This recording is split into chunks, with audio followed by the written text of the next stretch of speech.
Fala, malucada, como vocês estão? Aqui quem fala é Wagner, do Alvo e da Louca Podcast, o seu podcast de gente real, falando com o empreendedor da vida real. Eu quero pedir para você logo de cara, já deixa o teu like, ajuda a gente, ajuda a gente. Então, curta, compartilhe, deixa o teu like, deixa a sua mensagem, isso ajuda bastante a gente a construir esse canal e o conteúdo que você precisa no lugar e na hora que você precisa.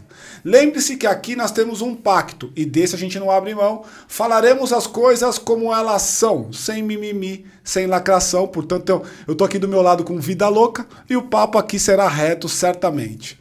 Comigo, meu parceiro João, tá comigo dividindo a mesa. Fala aí, João, o que você espera desse nosso papo aqui, hein, cara?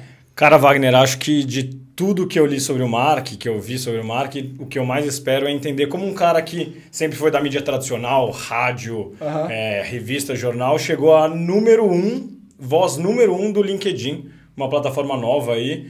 Nova, né? Uma plataforma nova, digital. Nós estamos em 2000. Ela é mais nova que você.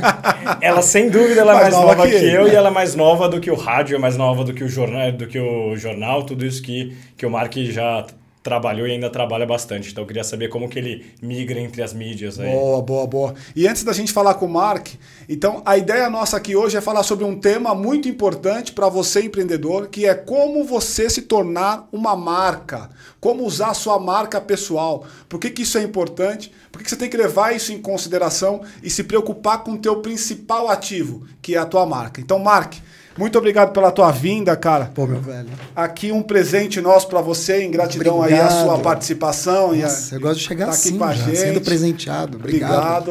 Posso abrir? Opa!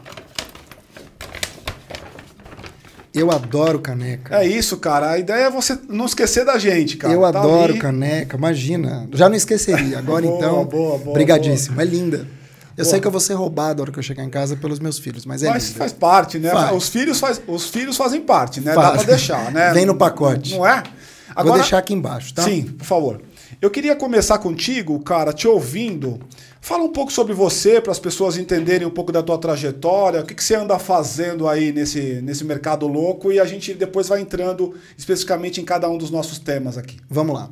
Bom, o que eu ando fazendo? Sobrevivendo. Modo sobrevivência. Boa. Acho que como todo mundo aqui no estúdio... A gente já tá assim há mais de um ano, pois né, cara? Porra! Mais precisamente 18 meses. 18 meses. Você sabe que eu tive uma perda enorme, que foi meu pai. Eu fiquei sabendo. Eu perdi meu pai para Covid, a gente voltou da França, a gente tinha ido, a gente tem família lá, e tinha ido para uma festa, imagina, em março do ano passado, bem no começo, não tinha pandemia, e a gente voltou, todos infectados, e 6 dias depois meu pai faleceu. Era tudo Meus muito sentimentos novo. aí. Muito Obrigado. novo, né? Bem no começo, né? Muito Meus no começo. também, Ninguém cara. sabia de nada. Então, a gente viveu um luto dentro de um luto coletivo. Caraca. E eu acho que tudo isso, quando você é pai... Vocês são pais? Não. Eu sou pai. Pai também. Eu Quando sou. você é pai e você perde o teu pai, eu acho que você meio que vira o homem, vai...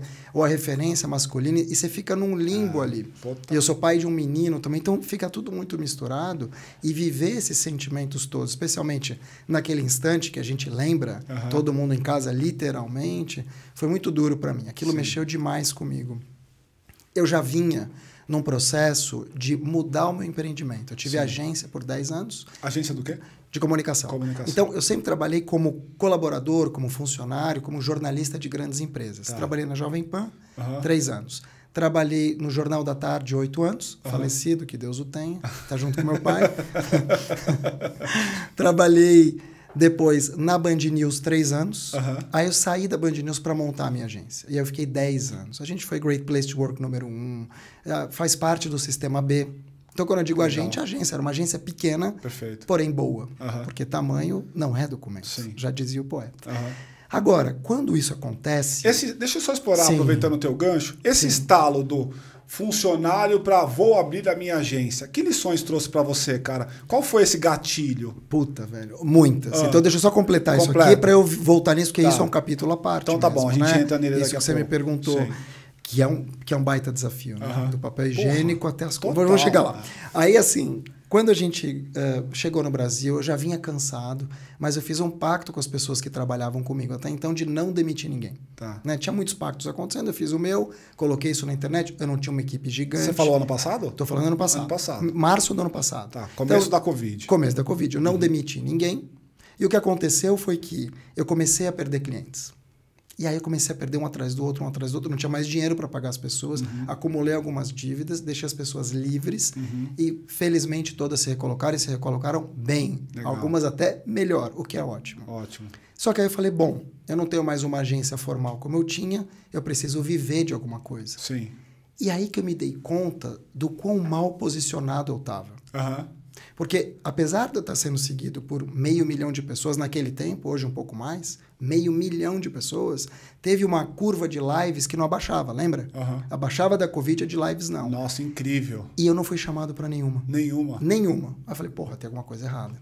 Foi aí que eu me toquei que eu estava com um problema de posicionamento. Tá. As pessoas gostavam de mim, mas não sabiam o que eu fazia. Ou se sabiam, não me linkavam a alguma coisa. E aí eu comecei a transmutar tudo para algo mais pessoal. Então, a primeira coisa que eu fiz foi criar. O que o conteudista faz? Cria conteúdo. Sim. E aí, para eu poder monetizar esse conteúdo, o que eu fiz num primeiro momento foi justamente pegar todos aqueles PDFs que a gente recebia pelo WhatsApp e que ninguém lia. Lembra? Sim. Ah, o novo normal, Sim, futuro total, das cores. Sem dúvida. Futuro das cores. Eu li tal. tudo. E eu montei uma palestra chamada Novo Normal, Nova Comunicação e Novas Atitudes. Porque para mim era muito óbvio que se havia um novo normal, como está tendo hoje... Alguém tinha que falar sobre isso. E mais do que isso, a gente vai ter que tratar uns aos outros de maneira diferente. Eu não consigo estar aqui com a cabeça que eu tinha até fevereiro de 2020, concorda? Concordo. As coisas mudaram, eu sabia que iam mudar. Então, o meu trabalho como comunicador, como tendência, era antever um pouco desse futuro e pensar, bom... Passados alguns meses, como é que a gente vai se comunicar? Como é que a gente vai viver com máscara? Como é que vai ser? Eu comecei a ler essas tendências, montei uma palestra, transmutei e as coisas literalmente foram mudando. E hoje eu estou muito melhor posicionado. Legal. Aí você me perguntou em relação a como é que eu saio... Gatilho, né? Do colaborador, do liderado para líder. Ou como é que eu saio do meu CPF enquanto funcionário para ter um CNPJ. Esse é um capítulo à parte que todo mundo vive um pouco isso. É muito difícil você ser um profissional de alguma coisa e virar o dono dessa própria coisa.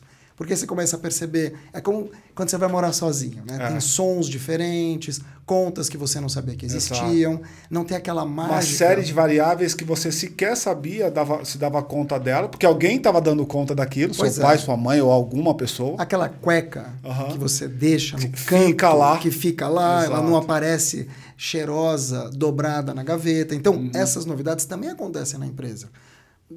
Lidar com pessoas, contratar... Demitir, cara, era tudo muito novo. E eu sou um cara que tem dificuldade em desapegar em muita coisa. Então, para eu demitir, eu demorei anos para aprender a fazer isso de uma maneira...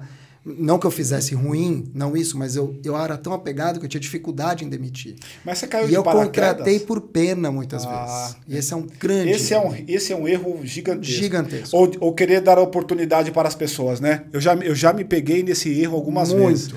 Mas eu queria só entender o gatilho. Você caiu de paraquedas nesse negócio chamado empreendedorismo?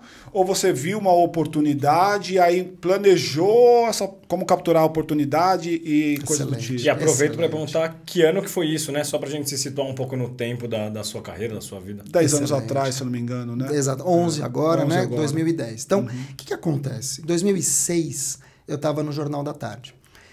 E eu acho que cabe a todo mundo que tem um pouco mais de visão holística das coisas, começar a pensar o negócio em si e não só aquela tua baia. Perfeito. Então eu olhava para a questão da comunicação além do Jornal da Tarde, como é que estava rodando. E eu recebia muitos materiais feios. Como eu trabalhava, é como acontece aqui. Se você escuta um podcast, ótimo. Pau de selfie. Um podcast que é mal feito, mal gravado, você vai perceber, é teu trabalho. Então eu recebia materiais empresariais muito mal feitos. Como eu estava no Jornal da Tarde, era impresso, eu falava, cara, não é possível, os caras estão pagando empresas para produzir materiais para outras empresas enormes. E sai essa bosta. Pode falar a palavra? Claro que pode. Tá. Uma vida louca, merda, né? É uma vida louca. Se não então, deixasse, estava errado. Chegava uma bosta de material. Eu falei, não é possível ter uma oportunidade aqui. Só que aí, em 2006, eu pensei, bom, 2007 vai ser meu ano. E tem um ditado judaico, eu sou judeu, tenho esse problema, como eu te falei. Que isso? É uma piada, tá? Se tem judeu ouvindo, é uma brincadeira. Em 2007 eu falei, é meu ano. Só que tem um ditado judaico que diz o seguinte, quando você faz planos, Deus ri. E aí, obviamente, eu fiz meu plano, né? E Deus riu. E me ligaram da Band News falando, olha, você quer vir trabalhar aqui como apresentador? Eu falei, cara, vou sair de ser editor de jornal para apresentador de rádio, que é meu sonho, já tinha trabalhado e tal. Fui. E aí eu abandonei, entre aspas, esse sonho de empreender e de ter uma questão mais autoral. Pois bem, decidi e fui, fiquei 3 anos, foi maravilhoso. Aí, claro... Como apresentador? Como apresentador, como repórter... Você estava onde? Band News FM. Mas em que momento do dia ali? 6 horas. Você não estava acordado, por isso você não lembra. 6 da manhã? 6 da manhã. Eu estava muito acordado. Não, 6 da manhã. Eu sou o cara que acorda 6 da manhã e vou correr ou vou pra academia. Não, mas estou falando de 2010, 2009. Você não estava nesse Talvez nessa época, não sei. Você era uma criança barbada. Então, eu acordava tipo 4h30, 5 horas. Sim. E ia trabalhar, ficava das 6 até umas 11h30, meio-dia e meia, às vezes 2 horas. Tá. O que acontece? Quando passa um tempo, eu tenho essa característica, né? Eu começo a me envolver, gosto, mas eu olho um pouco para os lados. E lá eu já comecei a perceber também que a minha vida, que era louca, seria também uma vida mais curta. Sim. Eu era o cara mais velho da redação. Eu via um futuro diferente para as mídias como um todo. Era isso que eu ia perguntar um pouco, né? Trabalhando primeiro em jornal impresso, né? Mídia impressa, e depois na rádio, você não ficava olhando um pouco para os meios digitais, olhando um pouco para onde está indo isso aqui? Exatamente. Que eu tô, né? Menos para os meios digitais para dizer, nossa, está indo tudo para lá. Eu não tinha muito essa visão em 2010, mas mais que isso aqui não ia dar certo. E eu não estava errado, porque hoje você tem um cross das mídias como um todo, é muito mais fácil você olhar para trás e dizer, tudo a gente bem. Não pensava assim antes, não, né, cara? Não. Você pensava assim, o que vai ser disso aqui? É fato. E aí, em 2010, eu decidi, por desejo e não por necessidade, montar o meu próprio negócio. Eu queria uma agência de conteúdo. E eu tinha que explicar para os outros o que era conteúdo. Porque em 2010, você falar de conteúdo, eu falava assim para os outros, não, conteúdo é o recheio, sabe? Eu não sabia nem explicar o que era conteúdo. Total. E assim foi. Acontece que, de novo, você faz planos, né? E Deus ri. Então, em 2015, com a agência se estabelecendo depois de 5 anos, gente, não tinha essa questão digital como tem hoje. Ninguém monetizava pelo Facebook. Nada. Era tudo muito novo. 2010, 2011, era o começo. Eu comecei a escrever no LinkedIn. Mas aí eu deixo você me perguntar, que é mais fácil. Vou tomar uma aguinha. Vai lá. Não, fica à vontade. Não, o que eu queria saber do LinkedIn mesmo é isso um pouco de... que é uma rede profissional, né? Então, no começo, as pessoas, pelo menos... Que não é uma nova rede, né, João? É uma rede já velha, mas quando a gente está falando de mídias digitais, em comparação com as tradicionais, é muito novo, né? Porque jornal, quanto tempo tem? Séculos, Sim, né? Claro, séculos. Claro. Eu entendi seu ponto, cara. Você está perdoado, irmão. Vamos LinkedIn ano que vem faz 20 anos. 20 anos, exatamente. Só que há 10 anos atrás, eu via que era uma rede que as pessoas estavam lá para procurar emprego ou para achar alguém para empregar. E hoje em dia já ela é muito mais que isso, né? Ela é uma rede profissional como um todo. Então, se você quer promover a sua marca, promover a sua marca pessoal... Mas tem muito oba-oba, né? Também. Às vezes é bem chato, né? Não tenha dúvida disso, tenha dúvida disso. Mas eu queria saber lá atrás se você já viu essa oportunidade de, vou falar sobre assuntos que eu gosto de falar, ou você estava procurando emprego? Zero. Eu estava com a minha agência e eu queria justamente falar sobre assuntos que eu queria falar e não tinha onde. Eu tinha escrito alguns textos no Facebook. E imagina, olha que inocência, né? Eu falei, eu vou escrever um dia um livro só com posts que eu faço aqui no Facebook. Era 2011. E isso foi rodando. Até que minha mulher me disse uma vez, aí eu tô falando de 2015, Sim. A Elisa falou assim, por que você não entra no LinkedIn?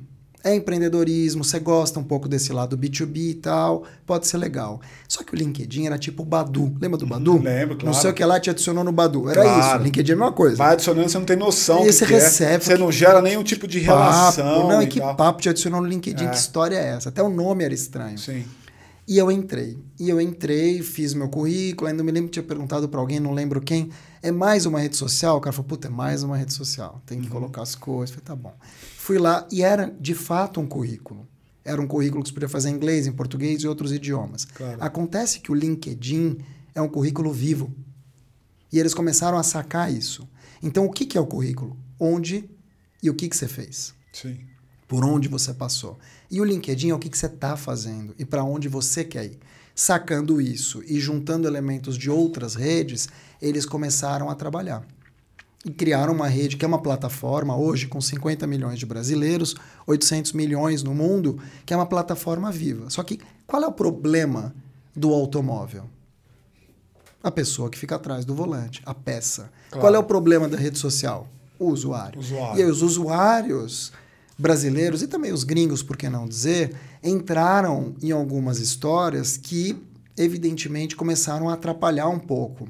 E eu não estou dizendo só da pieguice, de qualquer trombada no corredor vira um conto de Machado de Assis. Exato. Claro. E muita benevolência, tem benevolência. Né? Muita coisa bacana demais, muita felicidade. Então, né? É uma falsa positividade muitas vezes, e agora discurso de ódio. E eu acho, inclusive, que um pouco que trouxe essa coisa platônica da conversa é os stories lá dentro. Me parece que é uma ferramenta, uma feature que não faz muito sentido ali, cara. Eu acho que eles vão tentando. E não tem como não ver tentar. O que cola. Claro, né? como o próprio Instagram. É um MVPzão da vida, né? Porque, cara, se você parar para pensar, uma plataforma B2B que virou o que virou, já é um grande ganho. Sem dúvida. Né, assim, e aí, o que aconteceu comigo lá dentro? Eu me lembro que tinha uma plataforma de artigos chamada Pulse. Sim.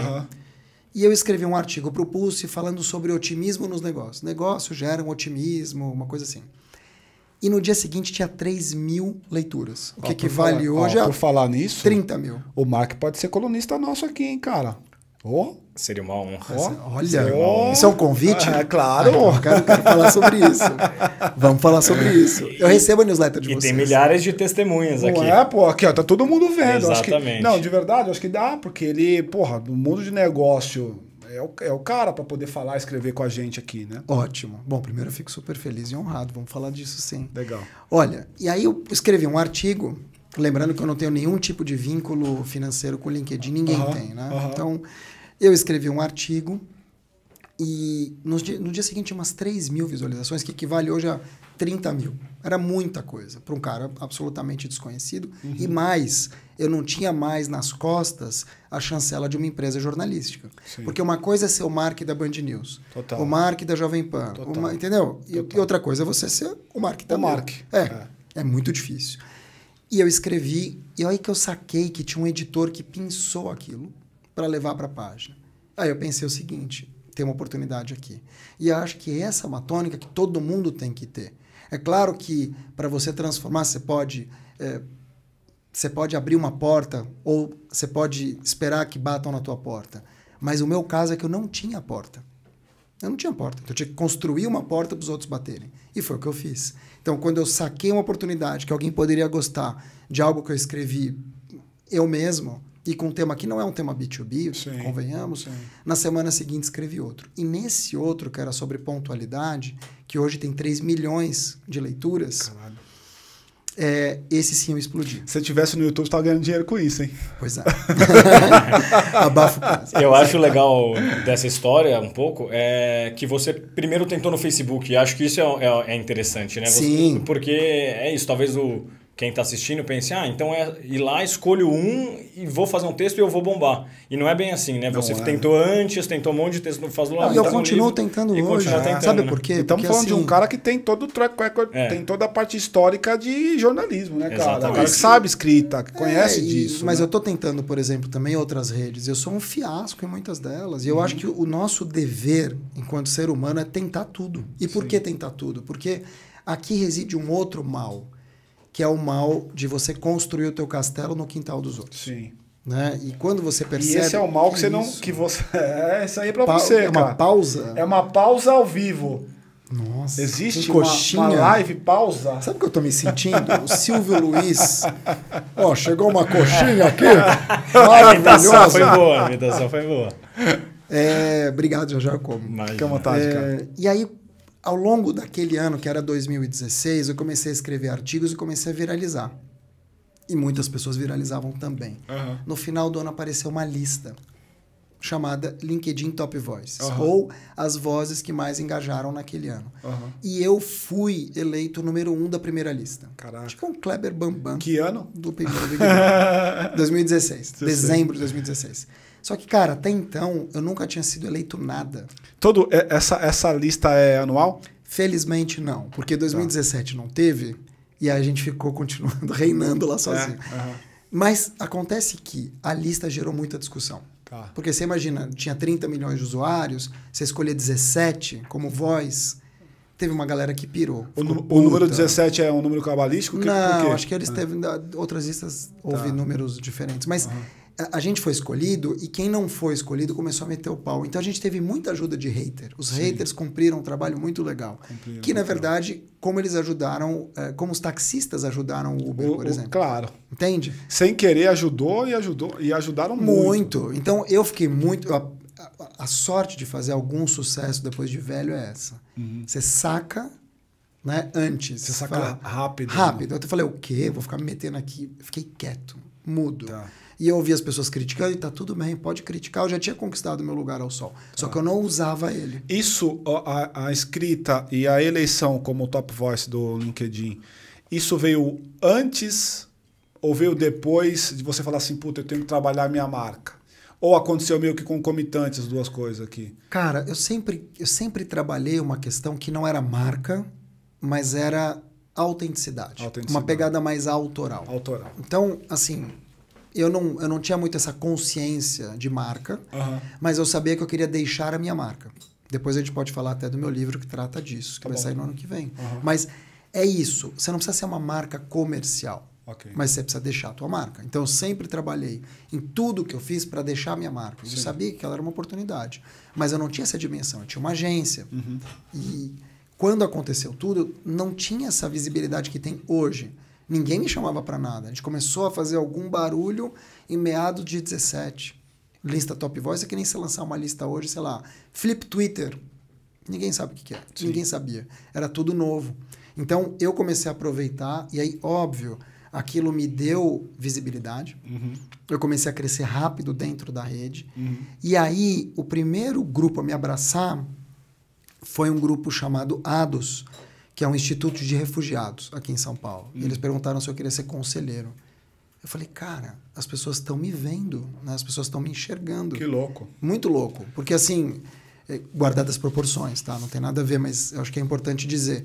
É como uma Juliette da vida, que sai 3 meses depois, evidente que eu não tenho um décimo do que ela tem, mas... Entendi mas, assim, você é levado para um lugar que você nunca, não só não pensou em estar, como você não... O esforço que você fez não foi para aquilo. Então, meu esforço era criar conteúdo. Foi uma derivada aí, né? Foi uma derivada. Só que aí eu comecei a ver oportunidade na derivada. Falei, bom, se tem uma oportunidade aqui, não de monetizar, porque o LinkedIn demorei muito tempo para monetizar, até na própria vida. Demorei para monetizar em relação a isso. Qual foi a primeira vez que você ganhou um real aí por causa puta, boa pergunta, e se isso foi planejado ou não? Assim, do tipo, caralho, tô aqui fazendo essa porra dias, escrevendo pode ser até e tal. Como é que eu vou ganhar uma grana com isso? Ou até alguém que te chamou porque conheceu no LinkedIn, te chamou por uma palestra, te chamou por uma... Você sabe que eu não vou te dizer assim especificamente, mas eu me lembro que eram coisas já de empresas querendo divulgar. Mas não empresas, talvez... divulgando produtos, mas sim serviço. Então, provavelmente foi algum curso, alguma coisa do gênero. E era muito difícil de precificar. Assim como era difícil também depois precificar a palestra. Né? Você tem palestrante hoje que cobra desses super grandes, o cara pode te cobrar, sei lá, 120 mil, 90 mil. É uma soma que eu não tenho nem como pedir e eu não sei se eu que não é racional, né, cara? Não é racional, eu também não sei se eu pediria. Ele traz consigo um componente intangível muito relevante. Pois é, e assim, cada um sabe, né, onde bate. Eu imagino que um publi do Whindersson Nunes deve bater talvez centenas de milhares de reais, e tá tudo bem, cada um sabe, mas quando você não tem nada em onde se lastrear, é mais difícil, que era o meu caso. E tem uma segunda questão. Eu sempre fui um cara do jornalismo, da comunicação. E no jornalismo, antigamente, se você ganhava um pendrive de uma indústria fonográfica, você tinha que contar pro teu editor. Falar, ó, ganhei. O cara fala, puta, então tem que separar, dá para alguém. Vai ser sorteio no fim do ano. É, sorteio no fim do ano, entende? Então, eu tive um pouco dessa dificuldade de me vender. E eu tenho até hoje. Até quando eu faço curso meu, fica difícil para eu explicar ou ser muito vendedorzão, porque não faz parte da minha natureza. Eu queria explorar um pouco isso com você, assim. Olhando para o seu lado mais pessoal, assim, cara, imaginando que eu tenho outras pessoas que estão na mesma situação que você, ou que você esteve naquela ocasião, como é que você vê, assim, a dificuldade de dar esse primeiro passo, sabendo que, puta, eu talvez não seja o melhor cara no que diz respeito à abordagem de vendas, eu não seja talvez o mais competente para ficar me vendendo o tempo inteiro, até porque eu trabalhei a vida inteira em back. Como é que você faz? Qual foi o seu estado e quais eram as suas agruras naquele momento, assim, cara? Que tipo de coisa você pensava? Como é que era? Dava para dormir? Excelente, excelente. Bom, dormir não dá até hoje, né? Porque quando você começa a elevar a tua barra e quando você começa a ter um comparativo até de você com você mesmo lá atrás... Isso é muito foda. É muito foda. É difícil, cara. Eu então, entendo assim, você total. Não tem... Você vai estar bem, sempre vai ter alguém melhor. Vai ter alguém melhor, sempre você vai se comparar. Por mais que você pregue, não se compare. Em algum momento você se compara. Então, assim, é uma vida louca, nesse sentido, né? Vida louca, mas ao mesmo tempo... acho que a gente tem que aprender a trabalhar com a impermanência. E eu acho e vejo que a impermanência, ela também reside dentro de nós. Sim. Então, a dor, a angústia, a preocupação, ela está na nossa cabeça. Muitas vezes as pessoas olham pra gente e não fazem esse tipo de julgamento de comparação, mas a gente já está achando que fazem. Então, o meu maior inimigo sempre foi eu mesmo. Sempre. E o meu maior amigo também sempre foi eu mesmo. Porque fui eu que me tirei dessas situações e sou eu que me coloco nessas situações. Sim. E todo mundo que está ouvindo a gente passa por isso diariamente. Todos nós passamos. Total. Mesmo, eu falei do Whindersson aqui. O Whindersson é um puta artista. Ele tem, sei lá, 120 milhões de seguidores, milhões de reais, um puta corpo. O cara tá toda hora malhando, namora e casa com mulheres maravilhosas. E ele teve uma baita depressão. Como é que você explica? Então, ninguém está dentro da gente para saber as barras que a gente passa. Por isso que é importante a gente também não comparar, essa é uma frase que não é minha, mas eu uso muito, o nosso bastidor com o palco do outro. Com o palco do outro. Porra, puta reflexão. E você viveu isso, cara? Muito. Você viveu esse lado meio down, meio deprê, assim? Não tem como não viver. Deprê talvez seja forte, mas acho que o lado down, ele varia ao longo do dia. Porque, de novo, você começa a perceber algumas questões que existe muita falsidade, existe muito oba-oba, existe muita gente que você fala, cara, não é possível que eu me preparei tanto e eu tô aqui ralando, me fudendo e a pessoa tá lá. Irmão, essa é pra mim, sem dúvida nenhuma, a questão mais difícil, cara. Porque quando você olha para os componentes do tabuleiro sob a ótica de competência... E você fala assim, caralho, mas eu tô jogando um jogo que a competência não é o atributo e eu tô me balizando por ela, eu tô no lugar ou fazendo a coisa errada, velho. E deixa eu perguntar uma coisa. Algum momento você sentiu que uma empresa ou alguém que te contratou pela sua marca, e aí você olha, tipo, putz, não estão me contratando mais pelo meu conteúdo. Talvez, eu deixei esse jornalista para trás e agora eu sou só uma marca, sou só o Top Voice. Eu trabalho isso propositalmente, mas eu não trabalho com essa questão da marca, de novo, comercial, mas sim dos atributos da marca. Então, por exemplo, quando vocês me chamam aqui, você pode até me chamar porque você viu o Top Voice, HSM, Visa, Jovem Pan, ótimo. Só que o meu trabalho aqui é vender os meus valores, vender os meus atributos. Perfeito. Então, mais do que ser reconhecido por aquilo que eu faço, eu trabalho para ser lembrado por quem eu sou. E aí, quem eu sou é que define. Tanto que eu brinco assim, se você me perguntar qual que é o meu principal papel, é ser pai. É ser marido da Elisa, é ser filho da minha mãe. Isso para mim é o principal. Porque o que eu faço muda o tempo todo. E eu cansei de ver gente que ontem não era, entre aspas, ninguém... e que hoje está ganhando rios de dinheiro, e cansei de ver gente até fevereiro de 2020 que estava, entre aspas, bombando e está comendo merda. Então a vida, ela é um sobe e desce. É muito maluco. É vida louca, né, irmão? A vida é louca. É tipo altos e baixos, montanha-russa. O que te mantém? Humildade. São os valores básicos. Sim. Aquilo que a gente aprendeu dos família, nossos pais. né? Família, humildade, comprometimento, decência, seriedade. Quem tem isso, estou falando do básico, nunca fica para trás. Ah, mas não está ganhando dinheiro. Tal. O dinheiro é maravilhoso. Eu também adoro o dinheiro. Às vezes é ele que não gosta tanto de mim, mas eu adoro o dinheiro. A questão é, qual é o preço que você tem que pagar para tudo isso? Porque, de novo, tem um monte de gente que tem muito dinheiro e que está tirando a própria vida. Então, que escolhas você quer? Eu queria entrar com você, aproveitando o teu gancho, e como é que fica a inteligência emocional nessa brincadeira toda? Porque me parece que esses altos e baixos dessa questão do empreendedorismo, né, dos altos e baixos mesmo do que é a vida do empreendedor, hora você está no top, hora você está embaixo, né? Que isso tudo oscila, às vezes, no mesmo dia. Como é que trabalha a inteligência emocional com isso? Procurando ajuda. Eu procurei muita ajuda, eu uso muita ajuda profissional. Né? Eu uso muita ajuda profissional. Vou psicólogo, faço yoga, cuido do meu corpo, cuido da minha mente. Eu tenho que cuidar, senão eu piro. E quando você percebe que você muda de dentro para fora, automaticamente você muda a dinâmica das histórias. Então, por exemplo, quando você tem aqui essa coxinha maravilhosa que será atacada por mim, se você colocar aqui uma gota de pimenta, já muda o gosto da coxinha. Absolutamente. Se você jogar uma colher de açúcar numa sopa, já muda a sopa. Total. Então, são pequenas mudanças e atitudes nossas que mudam a dinâmica das coisas. E eu acho que, primeiro é perceber. Primeiro perceber compulsão, ansiedade, angústia, aceitar, falar, porra, eu tô passando por um momento difícil. Não tem lado bom na pandemia. Tá todo mundo se fudendo. Em algum momento, é bom falar isso, né? Claro. Tá todo mundo se fudendo. Bom falar isso, digo, no microfone. Assim. Sim. Não que seja bom que todo mundo se foda. Não, né? sim, mas assim, tá todo mundo Ter passando voz, né? por alguma coisa. Todo mundo tá passando. Ou você perdeu alguém, ou você perdeu o negócio, ou você perdeu dinheiro, ou você viu alguém que você gosta perder. Não tem lado bom. Então, o que a gente faz numa hora dessa? A gente aquieta, respira e fala, bom, por onde eu começo? Então, o que eu vejo em relação à pandemia como um todo, em relação a essas grandes mudanças de inteligência emocional, que você não precisa ser o Einstein emocional. Não precisa ter uma inteligência suprema emocional. Mas você precisa minimamente mudar os gatilhos? Os gatilhos, mas como é que chama aquele negócio? A frequência da história. Porque a gente, de novo, se coloca nessa frequência.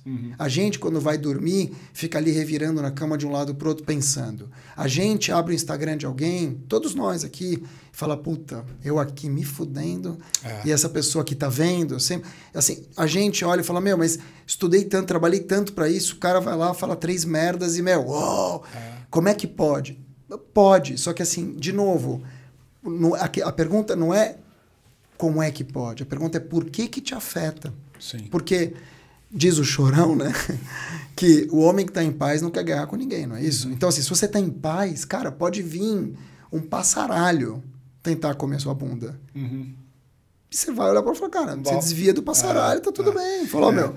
Isso eu concordo. Entende o que eu tô falando? Assim, você não precisa pegar pra você. Estar nesse lugar que é difícil pra caralho, mas né, mas é treino. Não, mas é treino. Como você não treina? Tô vendo aqui, você não treina? Cara, tudo é treino, tudo é sacrifício, tudo é controle. É claro. É difícil. E outra, é difícil quando você envelhece. Então eu vou fazer 48.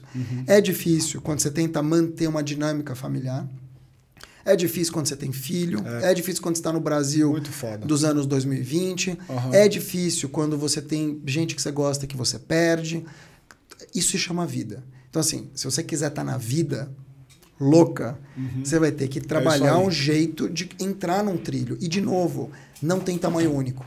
Eu acho que esse é um grande aprendizado. Deixa eu perguntar uma coisa para você, que aí quando eu volto para a questão do tema, que é como ser a marca, a sua própria marca, a marca pessoal...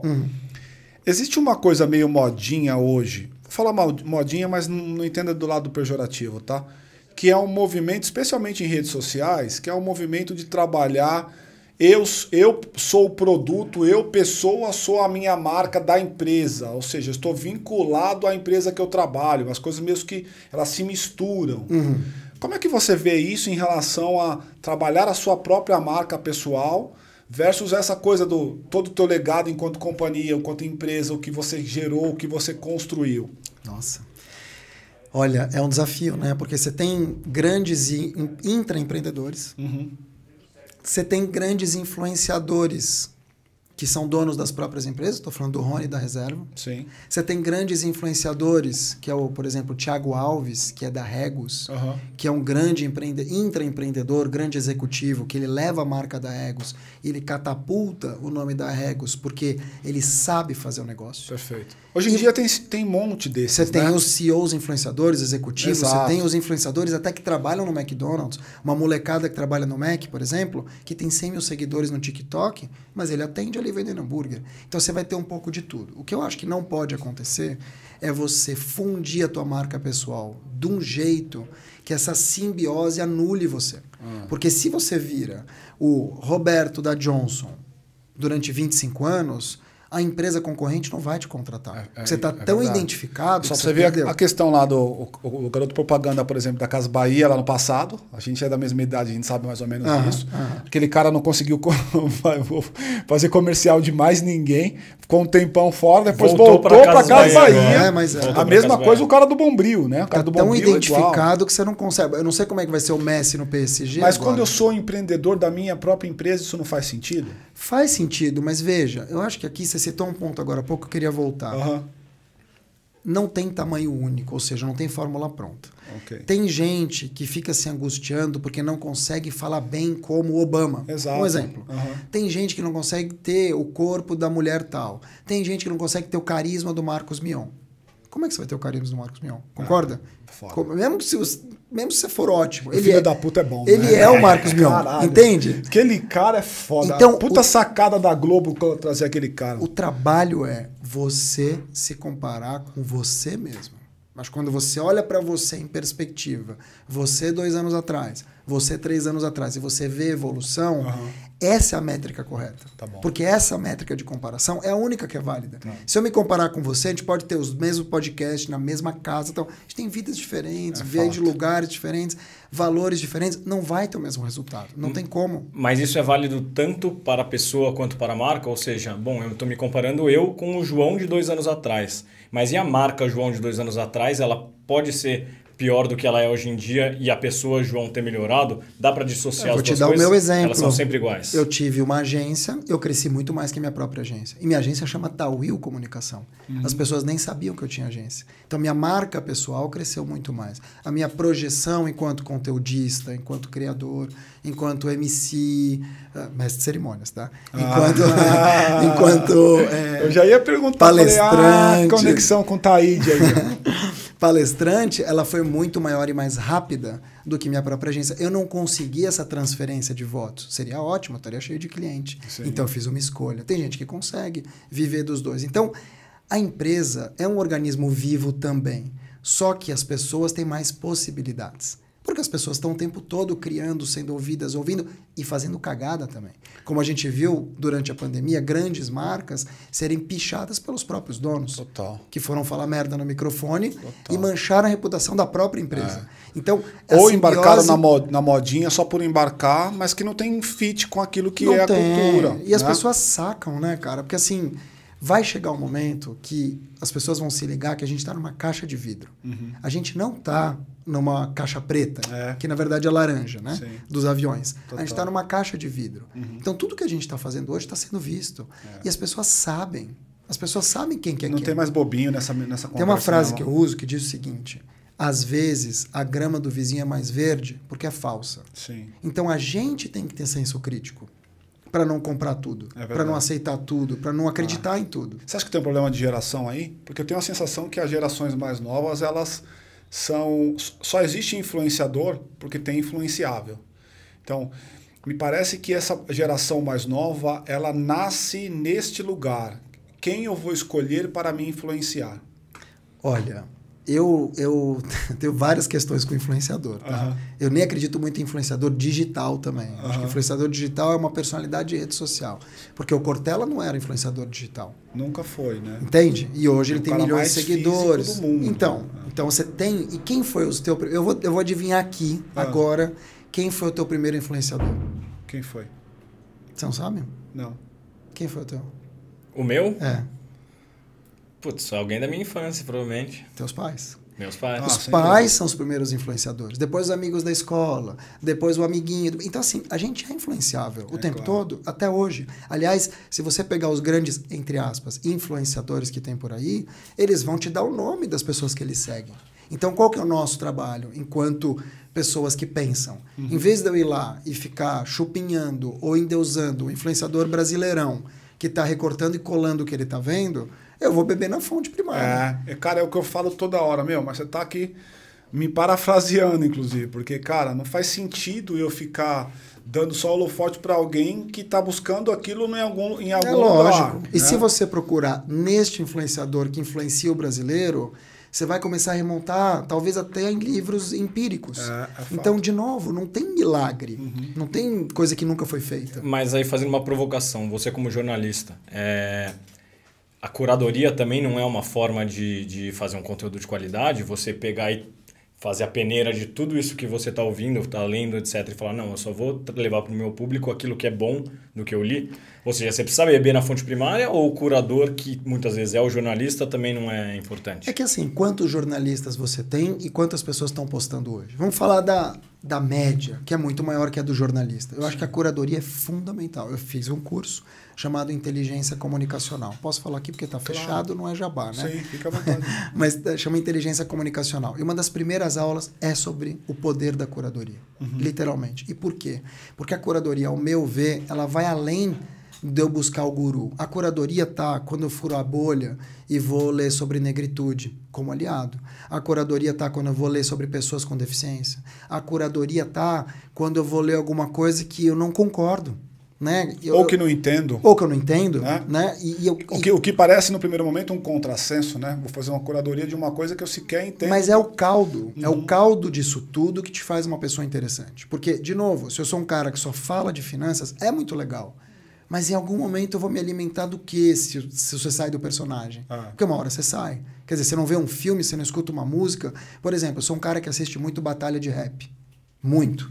Né? Não tem nada a ver. Eu não fico indo para batalha de rap na São Bento ou você vê no TikTok, provavelmente. Eu vejo no YouTube.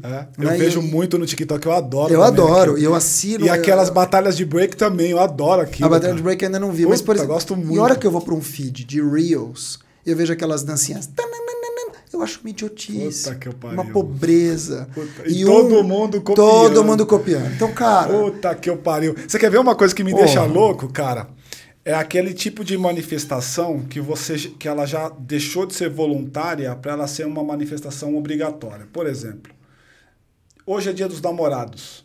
Eu preciso necessariamente escrever alguma coisa com relação ao meu amor, porque senão eu não amo. Porque tá todo mundo escrevendo. Tem um nome isso, você sabe, né? Tem um nome. Qual é o nome? Bom, vocês conhecem, vamos falar dos FOMOs e afim, né? FOMO todo mundo conhece, né? Fear of Missing Out, tem o medo de perder alguma coisa. Ficar de fora. Deu muito na pandemia. Aí você tem o JOMO, que é o Joy of Missing Out. Puta, me tira fora dessa. Ainda bem que eu não tô lá. Ainda bem que eu não tô lá. Aí você tem o FOPO, Fear of Posting Out. Né? Puta, eu não tô postando. Morreu o Paulo Gustavo, meu Deus. Cara, eu não falei do Paulo Gustavo. Postar alguma coisa. Aí você tem o Jopo. Eu não vou postar, cara. Morreu, sei lá, o Charlie Watts. Por que eu vou postar? Não sou fã do cara, eu não vou postar. Eu sou, mas tudo bem. Então tem isso. E agora estão criando o Forto. Sabe o que é o Forto? Não. Fear of returning to the office. Medo de voltar a trabalhar. Caralho. Então esses medos estão o tempo todo com a gente. E de novo, você começa a perceber o seguinte, fala, cara, será que eu preciso? Tem um outro fenômeno que para mim é doloroso de ver, e vocês vão perceber isso, que vocês estão atentos, que é uma tictorização das profissões. Total. Isso para mim é assim... Total. É a devastação da credibilidade. Né? Porque normalmente eu passo sem som, então eu vejo gente que nunca deu um sorriso fazendo dancinha para tentar vender, sabe aquelas coisinhas? É bobo, mas como é bobo. A indústria de venda de carros está fazendo isso. Tudo está fazendo isso. Médicos estão fazendo advogados fazendo outro. Isso. Meu Deus assim, do céu. Eu não vou pichar, porque um ou outro fica até legal. Uma vez ou outra você pode dançar? Pode. Uma vez ou outra você pode brincar? Pode. Mas fazer disso a regra... Nutricionista, então, meu Deus. É que ninguém quer ficar de fora da onda, né? Então, mas e acho que isso... Mas o que é a onda, né, irmão? Mas é isso. Mas eu acho que a gente vem nesses discursos de... Eu acho que é uma interpretação errada de discursos como o próprio que a gente está discutindo sobre marca pessoal, as pessoas vão interpretando errado e vão entendendo. Bom, a marca tem que se posicionar. Bom, mas a marca tem que se posicionar sobre tudo. E aí a marca se posiciona sobre tudo. E aí ela começa não apenas a se posicionar, mas ela começa a querer participar de tudo. Então, se está todo mundo falando de BBB, que nem se trouxe o assunto, aí todas as marcas querem falar disso. Independente se elas patrocinam ou não, se elas acham que aquilo é legal ou não, se é um puta negócio tóxico ou não, as marcas querem se posicionar. E aí elas vão entrando na tendência, então, putz, tá todo mundo fazendo dancinha. Aí vai o médico e fala, eu vi no podcast que eu tenho que fazer minha marca. Pô, então eu vou fazer a dancinha. Nossa, acho que as pessoas, elas saem da lógica do que elas estão fazendo e de, pô, eu quero ter reputação e autoridade e entra na ideia de que eu tenho que estar em todo lugar o tempo todo. Só que tem um preço. Tem um preço. Tem um preço. Porque assim, a dança, ela tem uma limitação de tempo. A dança, ela te projeta talvez alguns minutos, mas o que fica desse resíduo é muito tóxico. Total. Né? Essas pessoas vão se... Eu vou me lembrar, não tenha dúvida. Só vou lembrar da bobagem. Todo mundo que eu vi dançando, eu vou me lembrar e, cara, falo, meu Deus, assim. Meu pai. E de novo, não é uma questão de, é o intelectualzão que não dança. A gente fica chato, né, cara? Vai ficando velho, vai ficando chato, mas, né, cara? Mas será que eu tô chato? Aí que tá, de novo. Será que eu realmente tô chato ou os caras estão idiotas? Não, eu entendo, né? a problematização, eu entendo e eu concordo absolutamente com ela. O problema é que colocam a gente no quadrante do chatismo lá, dos mais chatos, porque você começa a criticar esse tipo de coisa. Mas vou te falar, eu nem critico, eu deixo a pessoa se enforcar sozinha. Sim. Porque assim, eu não critico, mas eu tenho esperança que as pessoas se toquem. Eu também já fiz muita cagada. Sim. Mas eu me redimi e não repeti. E eu vejo que a tiktorização é um efeito manada. Eu acho também. E é um efeito manada empobrecedor. Porra, e eu sou chato, né?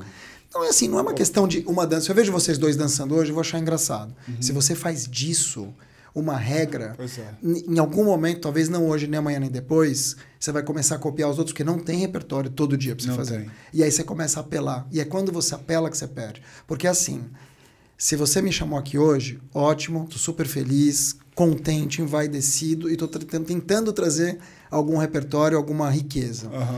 Se eu virar o cara da dança, você vai me chamar pra falar o quê? Né? O quê?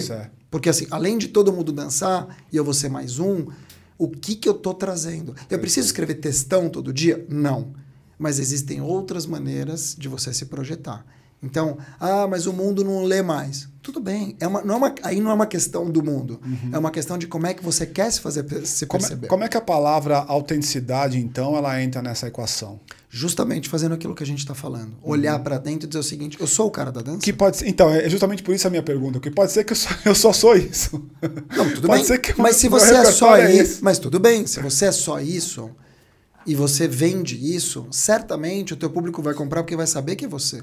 Se eu sou um cara que toda festa, eu sou a alma da festa, me divirto, brinco, beleza. Se eu sou um cara que nunca deu um sorriso, que em nenhum casamento eu levantei para dar um alô para alguém, se eu sou um cara que no elevador eu não cumprimento, e eu apareço apontando os dedos para contar a minha idade, o que eu faço, eu não sou esse cara. E assim, e sabe o que acontece? Print, sticker, WhatsApp, humilhação nos grupos. É assim que acontece. As pessoas esquecem que hoje tem print e que elas viram motivo de chacota. Porra, o tempo todo.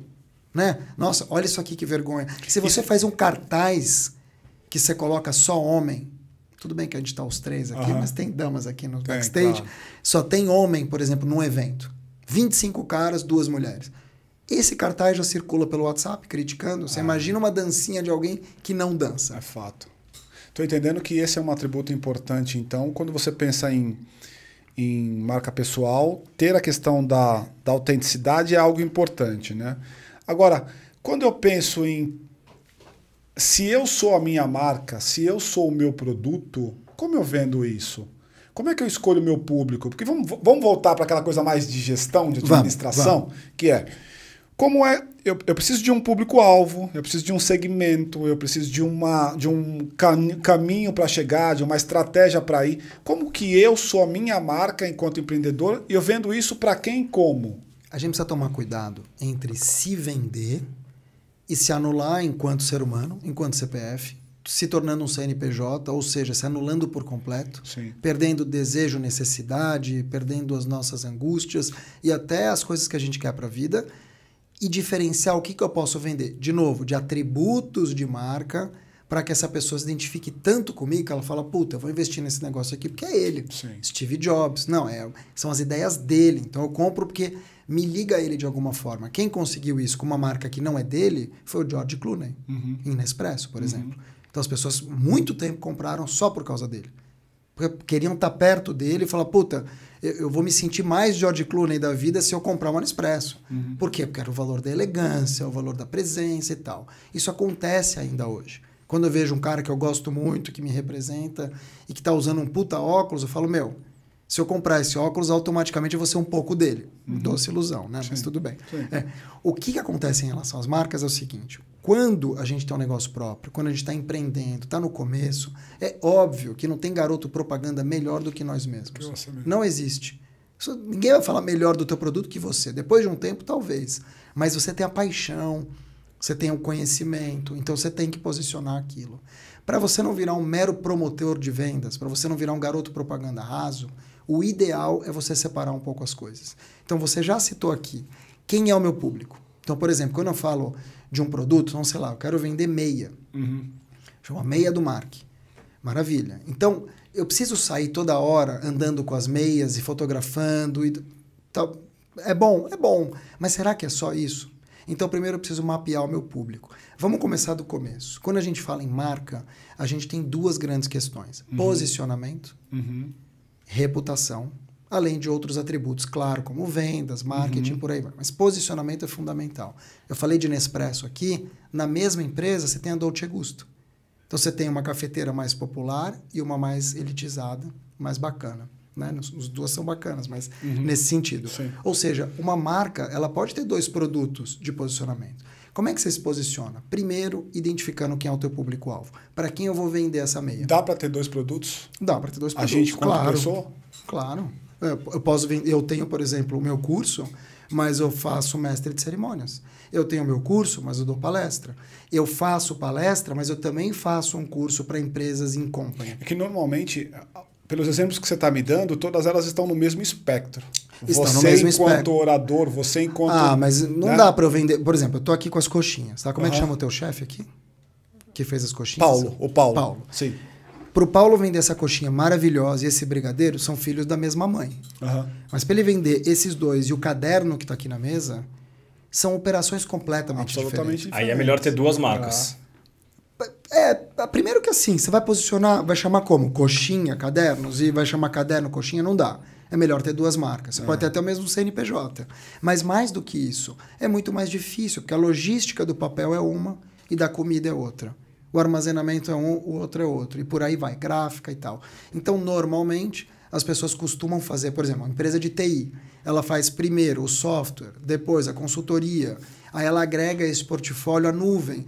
Você acaba agregando coisas que tenham a ver com aquele primeiro produto, que é muito mais fácil. Dentro do mesmo ecossistema. Aqui você tem um podcast, então você tem o portal, é mais ou menos a mesma coisa. Vai sair o vídeo que vem do podcast, você pode derivar isso em pílulas, mas para você criar depois um celular, né, da UOL, ou um celular vida louca, é completamente outro trabalho. Vai ficar mais difícil. Então, primeira questão, posicionamento. Como é que eu me posiciono? Aí são 3 perguntas. Primeira delas, quem é meu público? Sim. Com quem que eu estou falando? Tá. Segunda delas, o que eu resolvo para esse público? Qual é a dor que eu resolvo? Terceira pergunta, por que vocês estão me contratando? Qual é o meu diferencial? Porque se tem um monte de gente vendendo coxinha, por que vocês contrataram o Paulo? Então, ele tem um público, então o público pode ser aqui de vocês, né? O público de estúdio, público B2B e tal. Ele sabe a dor que ele resolve, que é trazer coxinhas, pães de queijo e brigadeiros no meio de uma gravação, né? Para nos deixar morrendo de fome. Então ele resolve essa dor e ele sabe qual é o diferencial dele. Quando ele se posiciona desse jeito, é mais fácil dele ser percebido na massa. Você vai falar, puta, mas quem é um cara que serve, por exemplo, comida para podcast? Quem é um cara que pode fazer uma cozinha industrial dentro de um estúdio? Tem o Paulo faz isso. Então, as pessoas já sabem, entende? Perfeito, sim. Então, acho que quando você se posiciona, você já se coloca num lugar para ser percebido. E depois você vai criando a tua reputação. Você vai ilustrando isso. O conteúdo, então, é um pedaço importante da equação. Exatamente. O conteúdo, na verdade, ele é a manutenção disso. Porque como é que eu nutro a minha verdade, o meu posicionamento no dia a dia? Me fazendo perceber. Pra Precisa tudo ser conteúdo? Não, o Paulo não vai ficar postando conteúdos, escrevendo a história da coxinha. Perfeito. Mas ele pode fazer foto, ele pode criar um Instagram. Que são conteúdos. Ele precisa deixar... São conteúdos. Ele precisa deixar vivo, para quando você lembrar de coxinha, você lembrar dele. Perfeito. Precisa estar à mão, porque quem não é visto não é lembrado. Ainda mais no mundo hoje, como é o mundo visual. Total. Deixa eu fazer uma pergunta. Se você for sair um pouquinho do digital, das redes sociais e tudo isso, e olhar para um cara que nem a gente está falando do Paulo, ou qualquer pessoa que tem um negócio muito físico, no seu dia a dia, na sua atuação longe do celular, longe das câmeras, existe também uma construção de marca nesses momentos? Sem dúvida. Não existe marca, ao meu ver, só digital. Porque no final das contas, você vai vender para aplicar no real. Você pode até... Tem uma pessoa ali atrás, né? Claro. Você tem uma pessoa ali atrás e mais do que isso, você vai levar isso para tua vida de alguma forma. Mas eu faço o curso online e não consigo pegar. Mas você vai aplicar. Mas eu pago pelo Visa, não consigo ver. Mas você vai usar o produto. Então, em algum momento, isso vai se transpor para a vida real. Por isso que o influenciador não pode ser chamado só de influenciador digital. Porque se ele for só digital e não movimenta nada na vida real, ele é um oba-oba. Entende? Então, assim, a influência, ao meu ver, é aquela que te faz fazer coisas por meio daquilo que você aprendeu e você aplicou. Então, eu posso te dizer que não existe mais negócio não digital.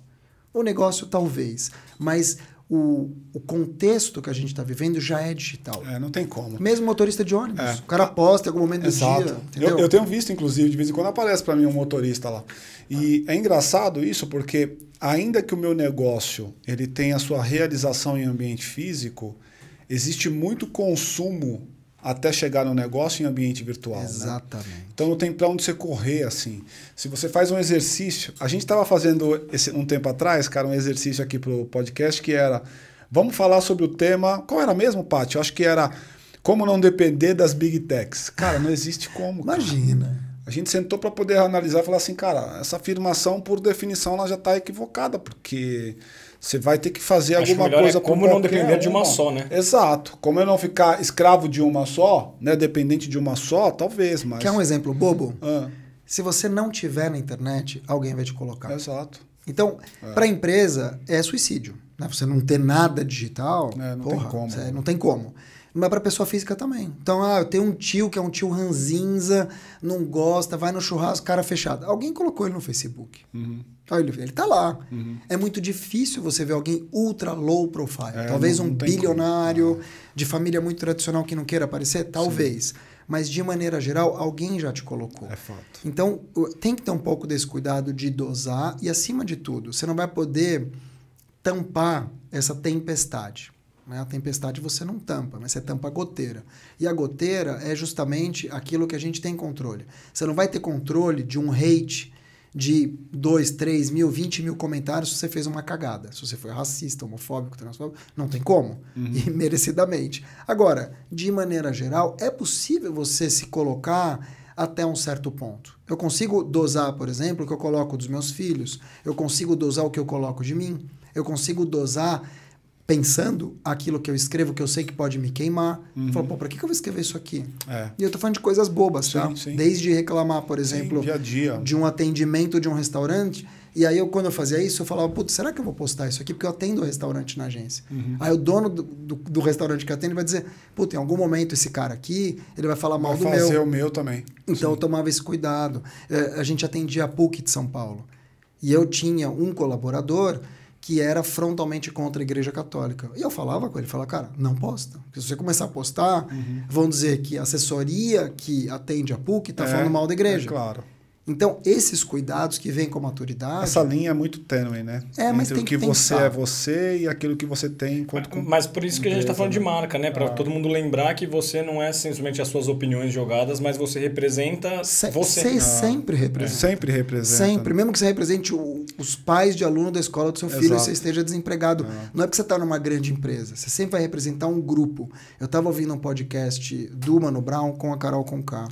E ela falou que ela teve até algumas ideações muito pesadas, né, para não dizer absolutamente pesadas, quando ela saiu do Big Brother, porque ela feriu o núcleo dela, que são os pais, os tios, os amigos e os fãs. Então, de novo, tudo recai, quando você fere um núcleo como esse, é muito pior do que se ferir um colega de trabalho. Então, a primeira preocupação é isso, é você não expor e não vulnerabilizar quem não merece, quem não pediu para estar ali. Tá.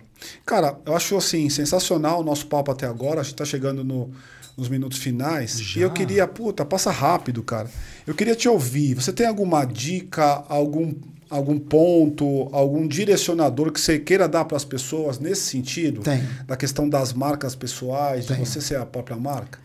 Olha, você já me deu uma dica aqui de um spoiler que eu estava esquecendo de dar, mas eu preciso dar porque eu acho que é importante. Talvez seja a primeira vez que eu vou falar dele. Sim. Eu vou lançar no ano que vem pela HarperCollins um livro chamado Seja Sua Própria Marca. Que legal. E ele fala justamente disso. Mas ele não fala em como ser uma marca, de ser uma marca pessoal. Porque, de novo, uma coisa é você ter uma marca, e todos nós temos. Outra coisa é viver essa marca, o que é muito diferente. Então, o livro ele tem essa característica de... Primeiro, identificar que a gente tem uma consciência em algum momento. Puta, eu era esse cara, mas será que eu quero continuar? Então, você tem um primeiro despertar. Depois, você tem uma maturidade. Será que eu quero continuar com esse rótulo que estão me dando, meus pais, meus tios, meus amigos e tal? Aí você vai fazendo escolhas. A tatuagem, a camisa rosa, o trabalho, as escolhas e por aí vai. Escolhas e renúncias. Isso é maturidade. E, por fim, a sabedoria, que é você deixar a tua marca no mundo. Que é quando você percebe que não é mais sobre você, é sobre o todo. E você tem, infelizmente, muita gente que já pensa assim. Então, o livro tem um monte de entrevistados, Ney Matogrosso, Ana Maria Braga, Alex Atala, um monte de gente assim que é o próprio Edu Lira, gente que não é de um escopo muito igual, mas que está ligada, essa gente, a esse fio invisível que é essa questão dos valores, de projetar uma marca no mundo. Que é diferente do que você só ter uma marca. Tem gente que tem uma marca ruim, que só faz cagada. Eu não quero essas pessoas no meu livro. Então, para te dizer e para deixar um recado para as pessoas você não precisa ser o melhor dos melhores. Você precisa ser o melhor você. Porque as pessoas brigam o tempo todo para ser o outro, como adolescentes que andam em cardume ou como crianças que querem se comparar. E você só percebe isso depois. Tem muita criança em corpo de adulto. Muito adulto reproduzindo coisa infantil. Criança, entendeu? Então, o trabalho aqui, quando você adultiza, quando você olha para você e fala, puta, eu sou a minha melhor versão. O que é muito difícil. Às vezes é mais fácil ser o outro do que você mesmo. Acontece que, se você comprar a camiseta do Mick Jagger, se você colocar o cabelo do Mick Jagger, se você preencher o teu lábio igual ao do Mick Jagger... Você não vai ser ele. Quando você entrar no estúdio, você não vai ser ele. É fato. Então, assim, não adianta. Em algum momento, essa corda, ela rói e estoura. Então, para que isso não aconteça, a métrica que você tem que ter é você com você mesmo. Tá. Auto-performance, né? Você se comparando com você, 1% que seja. E quando você consegue encontrar isso na tua vida, todos os dias você vai ter um propósito de melhora. Mas não uma melhora assim, eu preciso ser o melhor da turma. Não, eu preciso ser o melhor eu. O que já está bom demais. E quando você consegue isso, você faz aquilo que a gente falou no começo. Você consegue mudar a dinâmica das coisas. Você é a colherzinha de sal na sopa. Que legal, cara. Que show de bola, cara. E pra finalizar, essa é a última. Porra, achei que eu tava finalizando com chave de ouro. E tá mesmo, isso sem dúvida nenhuma. Por que o Mark é um vida louca? Cara, que maravilhoso isso. Porque você vai rir. Mas eu me acho muito punk. Mesmo. Eu acho que assim, dentro do espectro que eu nasci, judeu, família tradicional, meu pai refugiado, minha mãe não sei o que, minha mãe egípcia, tudo muito tradicional, e eu ter chegado onde eu cheguei, ter 18 tatuagens feitas dos 40 anos pra frente, ter vivido as experiências com drogas que eu vivi, cara, tudo que me construiu até hoje, com coisas boas e ruins, eu me acho muito punk. Então, assim, a minha vida... Você é o diferente desse bolo todo aí. Então eu me acho muito vida louca, mesmo, assim, óbvio, se eu for me comparar com o vida louca, tatuagem, moto, não é isso. Não, e eu também não quero ser isso. É nada disso que a gente tá falando aqui também. Mas me comparando da onde eu saí, para onde eu deveria chegar, e as escolhas que eu fiz para estar onde eu tô, eu sou vida louca, cara. Pra caralho. Muito bom. Não, muito a bom. gente até... É legal a gente fazer esse disclaimer, porque... É a primeira vez que eu falo isso, mas eu sempre achei. Não, e cara, assim, eu Eu, por exemplo, me acho muito vida louca, mas não é o vida louca, aquele vida louca estereotipado. Que a gente, estereotipado, né? O motoca. Isso. Adoro motoca. Sim, a minha sim, família sim. tem vários. Agora, o que eu tô falando é o vida louca que entende mesmo que a vida é altos e baixos, cara. E que ainda sendo, vamos pra cima. Dá né? tempo de eu ler um negócio Claro rápido, que dá. vocês vão me matar? Claro que dá, meu. Sempre Claro dá. que dá, sempre dá. Tem um cara que eu sigo chamado Jay Shetty. E o Jay Shetty, ele é um escritor espiritualista inglês, um cara novo até, super novo, influenciador. E ele gravou um vídeo chamado Os Altos e Baixos da Vida. E eu escrevi um texto em cima disso para a Época Negócio chamado Só Não Lida com Altos e Baixos Quem Já Morreu. Sim. E você falou aqui várias vezes, vocês falaram, de montanha-russa, né? E eu escrevi esse texto dizendo mais ou menos isso. Que no mundo colorido e próspero das redes sociais, o fracasso é o filho feio. É o filho que ninguém quer ter. Ele não tem mãe, não tem pai, né? Então todo mundo está o tempo todo ali se comparando. Acontece que a vida real não tem curtida, não tem compartilhamento, né? Não tem carimbinho de coração. E nessa jornada, que compõe os altos e baixos, embora seja um senso comum, existe debaixo do tapete um capacho bem esfarrapado. Existe alguma coisa muito feia, muitas vezes.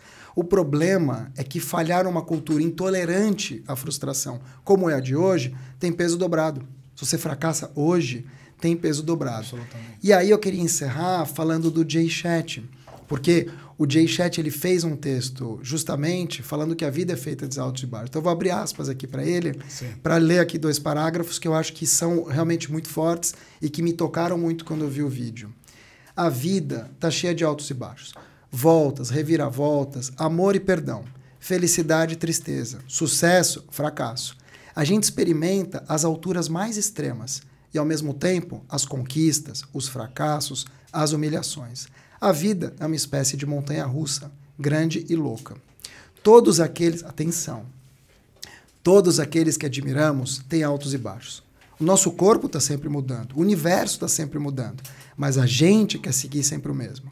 Na viagem da vida, a gente passa pela dor e pelo prazer, pelo sol e pela chuva, pela perda, pelo ganho, mas a gente tem que aprender a superar e avançar de novo e de novo. E lembre-se, se nessa manhã você acordou saudável, você está mais feliz do que 1 milhão de pessoas que não vão sobreviver nessa semana. Se você tem comida na geladeira, sapato no pé, roupa no corpo, uma cama para dormir e um teto para deitar a cabeça, você já é mais rico que 75% das pessoas do planeta. Caraca. Então é isso, né? Fiquei até arrepiado. Mas é isso. O que ele diz aqui? Que a vida é como um eletrocardiograma. Alto e baixo o tempo todo. E quando esse eletrocardiograma está linear, é sinal que você morreu. É fato. E a gente acha que o sucesso é linear, que as pessoas encontrarem pi, e não é verdade. Todo dia vai ter altos e baixos. Sempre, sempre. Perfeito. Mark, queria muito agradecer sua participação, cara. Puta, muito bacana o papo. Queria agradecer de verdade. Eu acho que a gente acaba saindo daqui com essa reflexão dos altos e baixos. Eu queria também convidar você que está assistindo, e se você sabe exatamente do que a gente está falando aqui, que são os altos e baixos da vida, né? Essa montanha-russa que te faz empreendedor, que te faz pessoa, que te faz ser como é. Então, se você gostou, curta, compartilhe, divide esse vídeo com outras pessoas, porque eu acho que aqui tem um ensinamento importante que é, apesar da vida ser louca, continue em frente, porque vai dar tudo certo. Mark, obrigado, meu irmão. Obrigado. Posso deixar tá? uma arroba? Claro que pode. @marktawil, MARCTAWIL, aqui no YouTube. A gente vai colocar, inclusive, aqui na nossa descrição. E em todas as redes. É isso aí. Fechado. Certo, João? Valeu, Tá vida ótimo. louca. Valeu, pessoal. Valeu, Até mais. pessoal. Valeu. Tchau, tchau. Mais uma vez, irmão. Valeu, cara. Obrigado. Show de bola, meu. Valeu. Tô meio suado. Posso comer a coxinha? Pode comer Opa. tudo.